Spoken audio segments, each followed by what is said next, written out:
you know, it's a testament to his brilliance that we really have all these different characters from sort of the stages of a single note. But I want to thank them, of course, for being here for this event. But you know, like, we love just to talk about music like this because this is sort of getting into what the music really, like I mentioned, it's programmatic. It has some meaning that's driven by emotion or topic or whatnot. And so to dive into what we think are Brahms' thoughts, what we think are his motivations behind this, is something that I think is very special for us to have the opportunity to do that. We don't actually do that very often. I'm sure Christian has some other things to say, but I want to thank you for this. We also have time for questions too. If I don't know if we're running out of time, but no, let's if you let me say a few words if you don't mind. Sure. Yeah. The question, because that will allow us to set up the line while you're asking. I wanted to. So thank you very much for coming, and thank you, Ming and Ellen and Andrew, for letting our appetites for next week. Ellen and Andrew are here because they are the winners of the third time that we have done a vocal soloist competition. So we encourage soloists from around the United States to apply to sing the solo parts in these major choral works that we sing.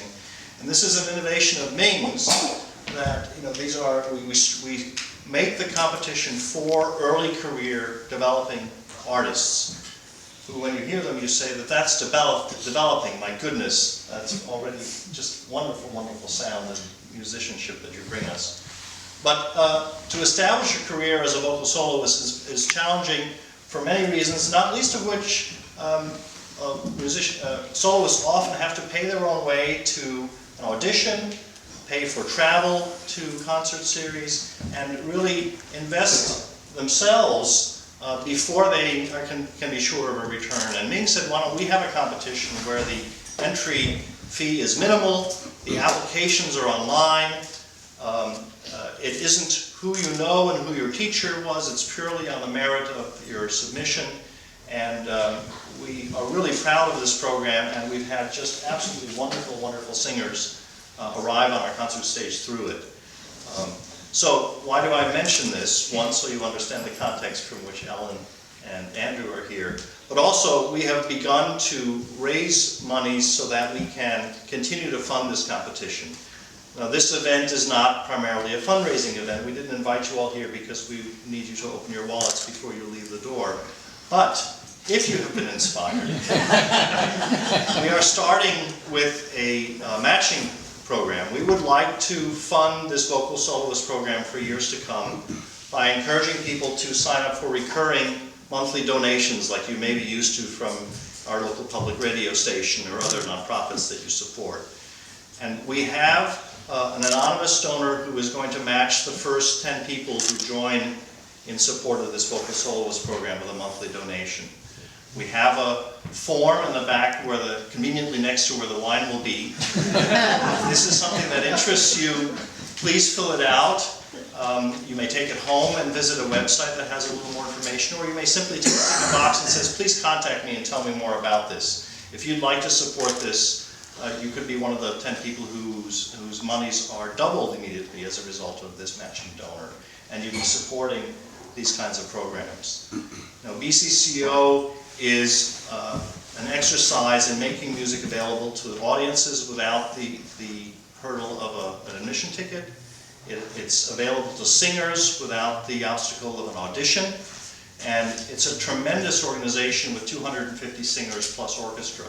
And we have the resources to do things like this kind of a... Much influenced by Schumann, but his orchestrations were flat out directly influenced by Schumann's orchestrations. And they're not the most elegant, but they do have incredible richness of tone. He doubles instruments quite a bit. Schumann, you have two flutes, you have two bassoons. Why don't they just play the same music, right? And Brahms does something very similar. But what ends up happening is it becomes a very rich work, as opposed to, let's say, Haydn, who had string players playing and then a flute that might almost be like a solo on top of it. Yeah. So yeah, that's something to look for, is the very first movement especially, but also some of his doublings, I would say, both the chorus with the orchestra, but also the orchestra itself. Yeah. Other questions? Of them too. Yes? How do you decide what work you're going to perform? BCCO has a music selection committee, and the first time, it was my first year with BCCO, and they said, oh, we're going to have a music selection committee. And I said, well, that sounds great. And they said, there are 25 people in the music selection committee. I was like, oh no. I was very worried. But it was an amazing time for us to talk about why music, how music has been important, what pieces have been important to us, and then more importantly, why those pieces were important. And so this last time, we chose the music for the next 2 seasons. We talked about a lot of that, and it wasn't necessarily that we're picking specific pieces, but picking the type of pieces that people were picking pieces that were similar, or the pieces that people were heavily influenced by. And so the next 2 seasons are really interesting to me because we have music from the classical era, we have music from the romantic era, we have music from the heavy romantic era, like Bruckner, we have music that's 20th century, Zemlinsky, we have music that's very, very common and popular, we have war horses, we have music that people have never heard of before. It's a fantastic mix. We have a piece by Tippett. You know, how many raise your hands if you've heard the composer Tippett before? You know, Child of Our Time. It's a phenomenal piece because it's written like a passion. And a passion like of Bach is a story of obviously the passion, but it's a work that the chorus will oftentimes have chorales that sort of have either a moral or an aspect of the story. And so in the Tippett, instead of chorales, they have gospels. And so there are 5 gospel choruses that are in the middle of this piece. It's an amazing, amazing work that should be performed more often. And as a result, that's the type of thing that we get to talk about. So it's actually a big collective process, but it's very, it's fun because it talks about why music is important, and then the musical choices that end up as a result of it. It's exactly the opposite of what people say about compromise. Remember, a good compromise is where everybody leaves unhappy, right? It's exactly the exact opposite. It's like we end up with a playlist and programming that we all feel good about because there's some aspect of it that we have participated and contributed to it. So I think it's really interesting. The Brahms Requiem, we did Dvorak, Spectre's Bride, which is a work of incredible brilliance that nobody has heard of. Well, very few people have heard of. Even in the Czech Republic, Bohemia. And that was sort of the combination of those two. It was an idea of trying to create something that was less known but a powerful work, and then also something that's a great great familiarity, but is also a work that we can dive in deep. This is actually my first time connecting to the Brahms Requiem, even after years of obviously either singing it or studying it or whatnot. It's actually one of the first orchestral pieces I studied. Had lots of colors and notes all over the place, but it's a big process, but I think it's a very almost cathartic process. It's nice, yeah. Biographical note. Was Brahms impoverished, that he was thrown into the brothels to... This is part of the debate, because Brahms was very clearly middle class, but the first neighborhood he lived in eventually became a neighborhood that was pretty run down. So when people researched it, they said, look, he came from a really impoverished neighborhood, but actually during the time it was sort of a middle class neighborhood, and then he moved to a nicer place. And like I mentioned, sort of offhand, his piano teacher never even thought that they never heard of any idea of Brahms actually playing in these, I forgot what they're called, the German name for them, but for these brothels. And so, however, Brahms talks about them quite frequently. Some of his friends talk about it frequently, and some of his musical works actually derive from the old, like waltzes and marches and whatnot that you'd actually just play sort of background piano for these works. So, as I mentioned, there's this big debate about what happened in those brothels and how he was traumatized by them. Was it that people teased him a lot? Ellen and I were just talking about on the way here. There's this weird, this is a little bit off the beaten track, but his hormones were really odd. His voice didn't drop until he was about 23 years old. which is ludicrous, right? Usually it's like 10 years earlier. And on top of that, he had very effeminate features, very long hair, and he actually destroyed his own voice because he tried to speak lower and try to give himself more gravitas, you know. And so there's a lot of interesting biological aspects of his upbringing and also his experiences that I think contributed to his sort of insecurities about dealing with love and opposite sex and whatnot. But that's a whole. There are researchers that spend their entire lives looking into that, and they say, Brahms used to exaggerate his negative experiences, and so maybe he made them up, and there are others that say, well, there's a lot of people that had direct experience with this, or etc. Yeah, it's an interesting topic. But other questions? Yeah. Well, I just was hearing a lecture by Robert Greenberg. Yeah. And he happened to mention that Handel, when he wanted a singer to sign a contract or sing a certain way, would dangle them by their feet out the window. And I assume you have a different method of it's a different time. Honestly, it's a different time. I mean, Clara Schumann, who was Clara Wieck, her father was a piano teacher, and she used to be beaten. I mean, she used to get slapped around and, her hair pulled and whatnot, and if she didn't play correctly or whatnot.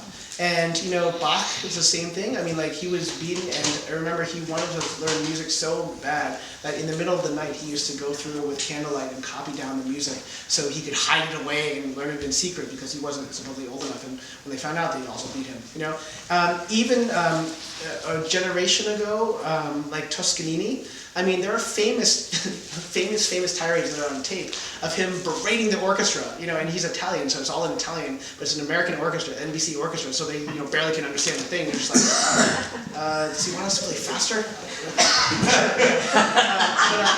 It's a different era. And so nowadays, for instance, orchestras and symphonies, when they choose a conductor, the players have a significant say, whereas before they did not have any say. And so there are orchestras that the conductors have been taken off because of the way they treat the musicians.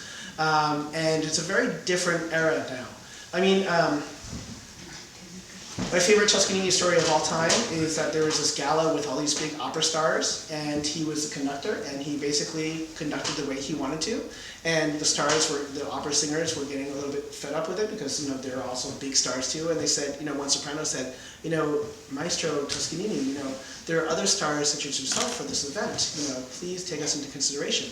And he said, there are no stars when the sun is out. It's one of my favorite quotes of all time. But it was a different era, right?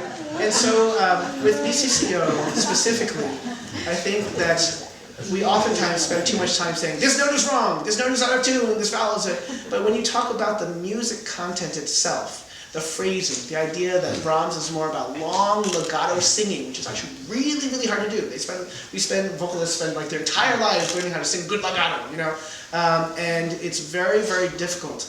But every single piece of music has that sort of has a characteristic that you want to bring out and talk about. When we talk about the Britain War Requiem, we approach it completely differently than we do the Brahms. The Mozart Requiem. We don't only sing requiems, but the Stabat Mater or the Spectre's Bride, whatnot. So I think that people join choruses too because they've had positive experiences about music making or they want to learn about more, and to have that sort of opportunity to create music is not an opportunity to berate, hopefully. Different sentiments. So maybe one last question before we do Vino. Yes? Who was your first inspiration to get into music? My first inspiration was were my parents and Bach. And so my parents and I started piano all at the same time. So they were in their 30s, mid-30s, and I was 3. And we just all started piano at the same time, at the same level, in fact. They actually still take from the same piano teacher. They're starting to repeat repertoire now, which is funny.